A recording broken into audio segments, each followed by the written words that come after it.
Hi ladies and gents, Pond here with another video for Rise of Empires Ice and Fire. Today I'm going to be ranking the heroes from S2. Now doing these videos, it's kind of difficult in terms of how do you rank these heroes based on perspective, because for some people who might be watching this video, you're maybe just brand new to the game, maybe you're in S1 wondering what to do in your next season. Some of you might be in S2 right now, or there are going to be those of us that are obviously further on in the game. And for me, there's several considerations you have to make when you rank a hero. Firstly, how effective are they in that season? People want to be as advanced as they can, have as best Legion as they can. Some people are super spenders and can, buy 1,000 tickets or whatever is required to get all of the heroes. Some people are free-to-play players. They might only have 100 tickets and they can go for one of the two banners and they can try and get a hero. And then you've got to think about, once you've got that hero, how long is he going to be effective? How long is he going to be OP? For me, in my main thoughts, I kind of weigh the longevity of a hero slightly outweighs how effective they are in that one season. So that's kind of my feeling on it. And to be honest, doing this ranking was, half of it was really easy and the bottom half was really hard. I really struggled to separate the bottom three heroes. So I'm going to get into it, and hopefully, I'm sure people are going to have differences of opinions to me. Please do pop a comment on there if you feel like you would change something around. I'm all for hearing other people's opinions, and for those of you that are going through S1, I would be saying to you right now, don't use your super tickets in S1. There are some top heroes in S2 that you want to look for, and I just wouldn't. I know some people say, oh, actually hold on to your tickets all the way through to S3. For me, I would say it's one of the biggest mistakes in the game how I recruited during S1 and S2. I could have been smarter with my tickets. I might have picked up some Immortals. I still don't have Immortal in my account. I don't have Beast Queen in my account. I've really struggled for Archers in my account. I've only just got some decent front row footman heroes. So there's lots of kind of things to think about in that regard. And it will have a knock-on effect for how you play for a year or so afterwards, what you do in Season 2. So I kind of want to bring that all together at the start of the video. So let's get into the first hero. So the first hero I want to talk about is Witch Hunter. So she is, to me, the lowest ranked hero in the Season 2 batch. This is probably going to be the most controversial comment, because Witch Hunter is a good hero. She is a killer hero, back row hero.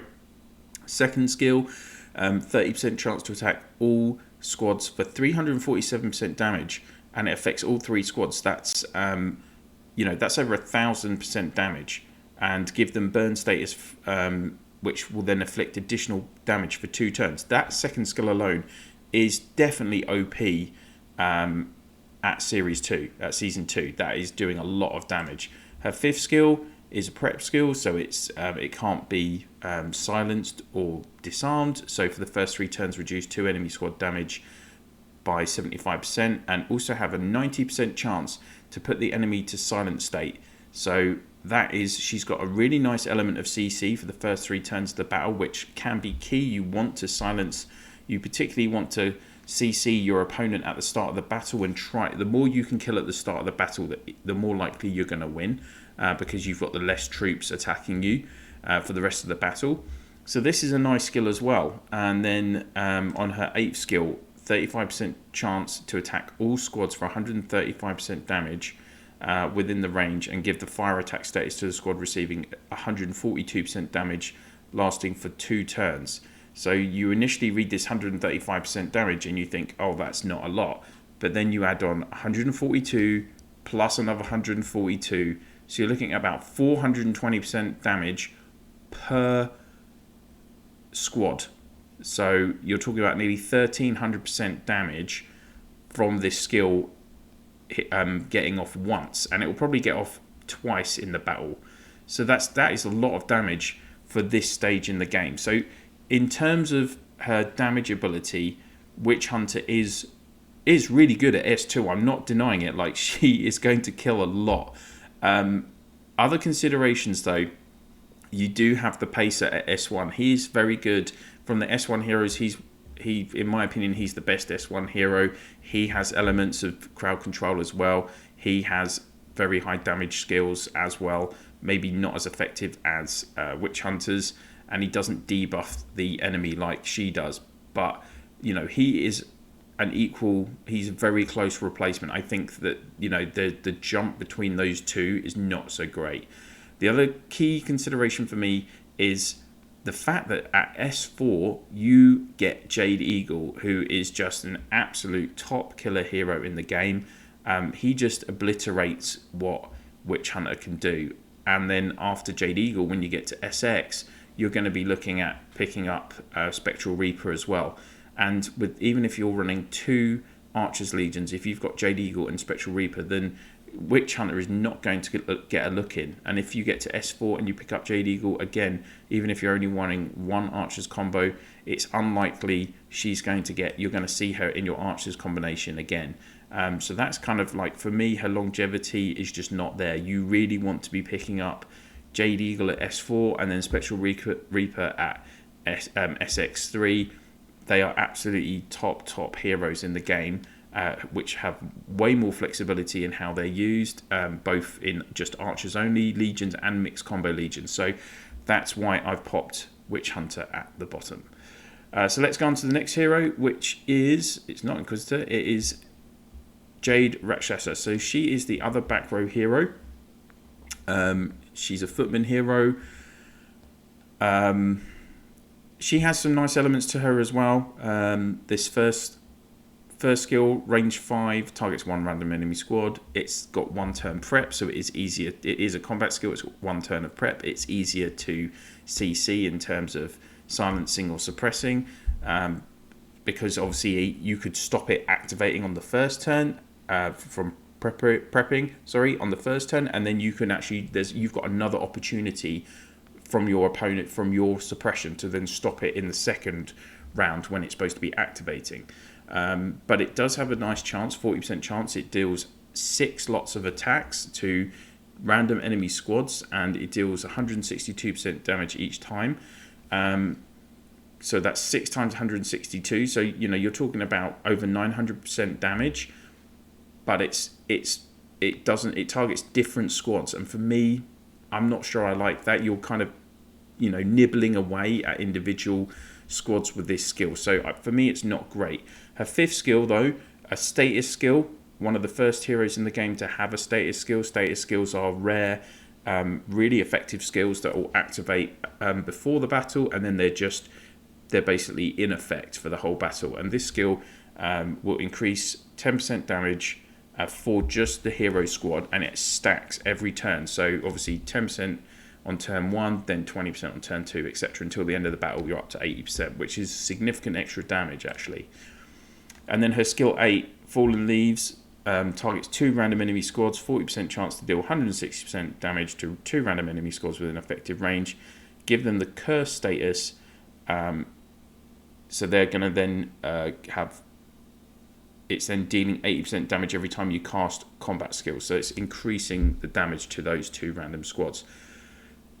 For me, she doesn't do a massive, yeah, she has these build-ups, but again, for me, you want this actually happening, you want damage happening earlier in the battle.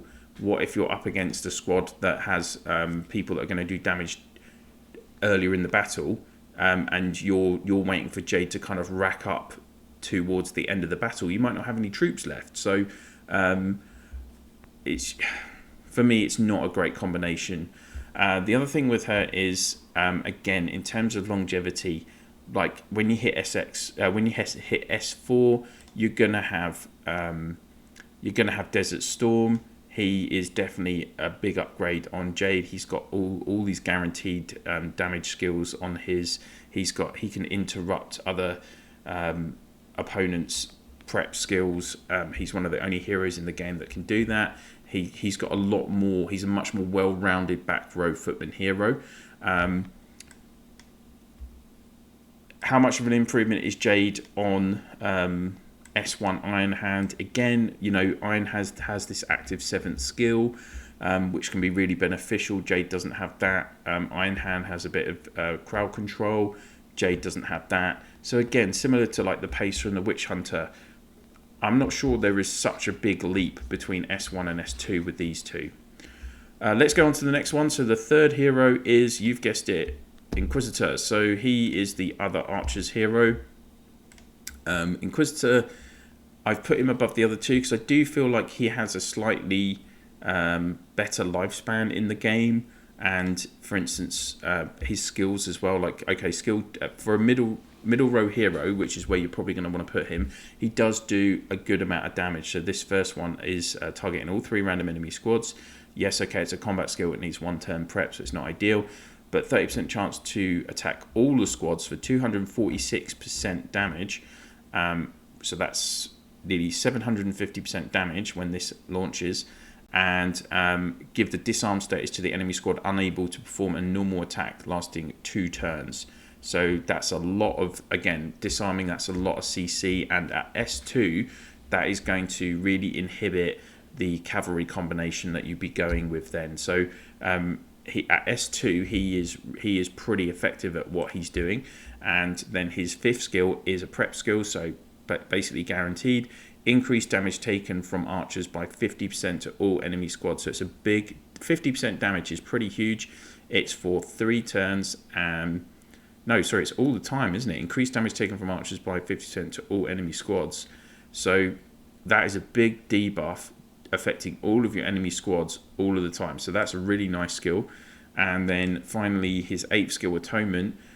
35% chance to deal 315% damage to 2 random enemy squads, so 630% damage within range. And this is a big issue with him. If the target is in a flammable status, there is 50% chance to put it into suppress states. So it's only 35% chance, and then it's 50% on that 35%.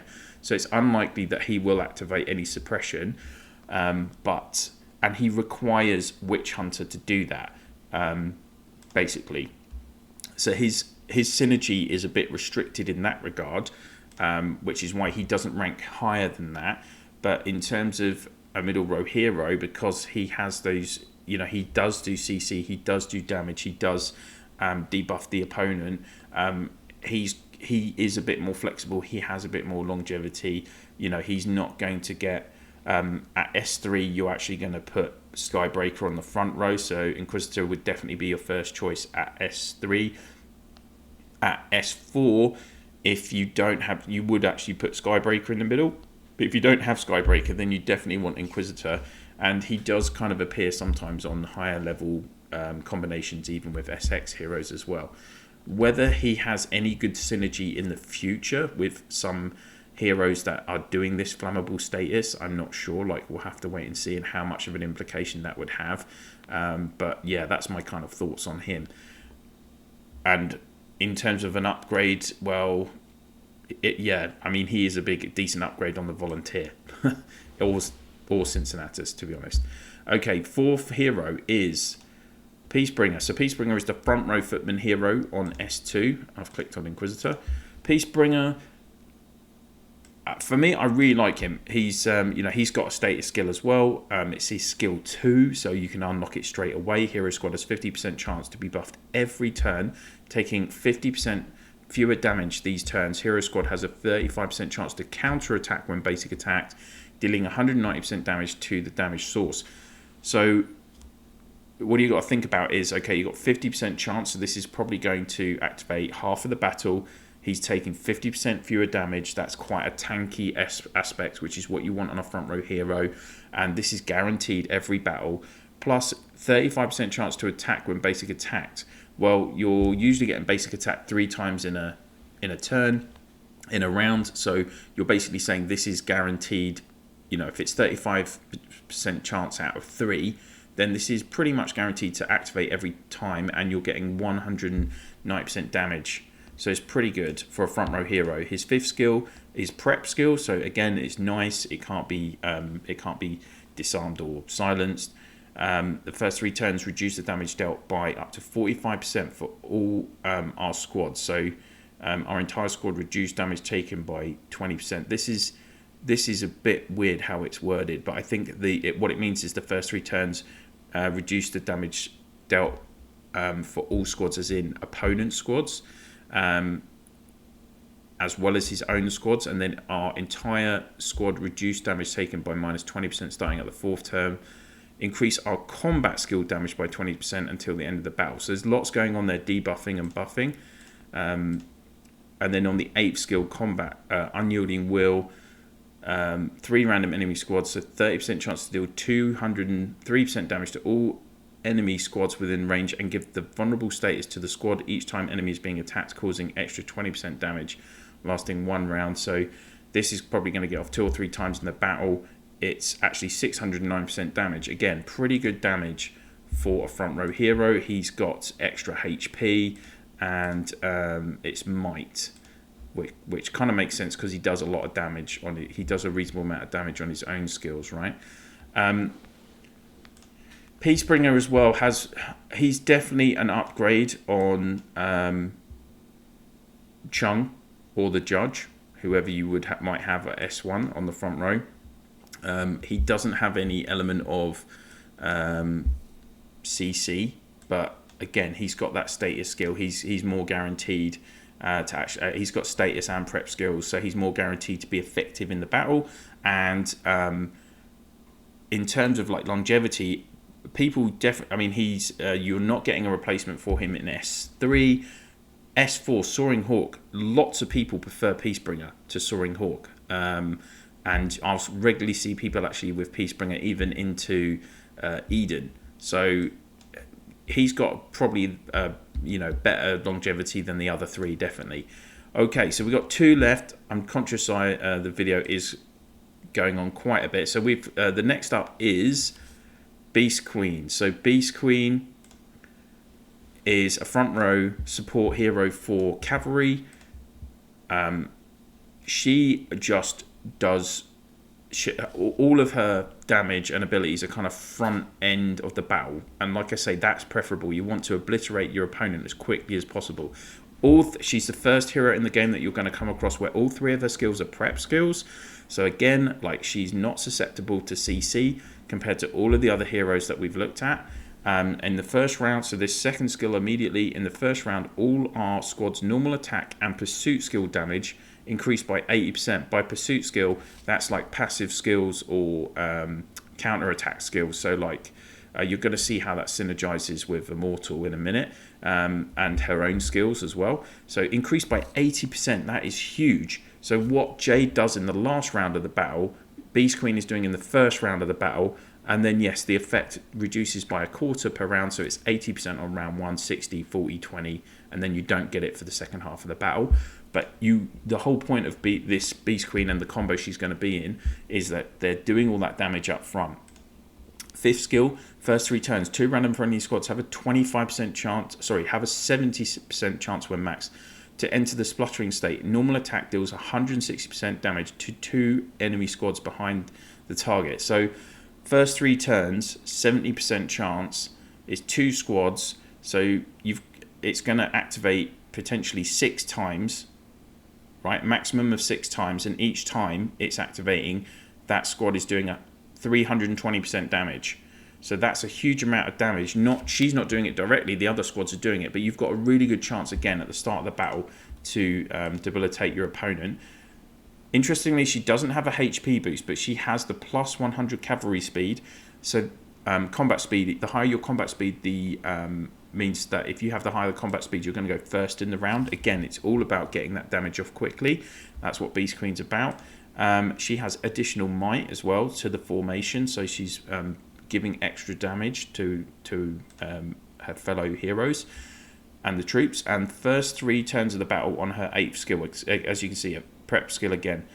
Front row cavalry squad has 25% chance up to 70% chance to enter counter-attack state, which deals 250% return damage into the source when basic attacked. So that is really, really huge damage. First 3 turns of the battle, again, she can be hit 9 times potentially even more if people are hitting, depending on what heroes she's up against. But it's a minimum of 9 hits. That's 70% chance. So you're probably looking at 6 or 7 times this getting off, and it's going to deal 250% damage. So potentially 1,500% to 2,000% damage if you were really lucky, and that's really huge for a front row hero. So Beast Queen, yeah, she's good. The only downside with her, so she is a massive upgrade on Ebony Knight. So for you guys out there in S2, you know, that's why she's ranked number 2 in the list. She's a massive upgrade on Ebony Knight.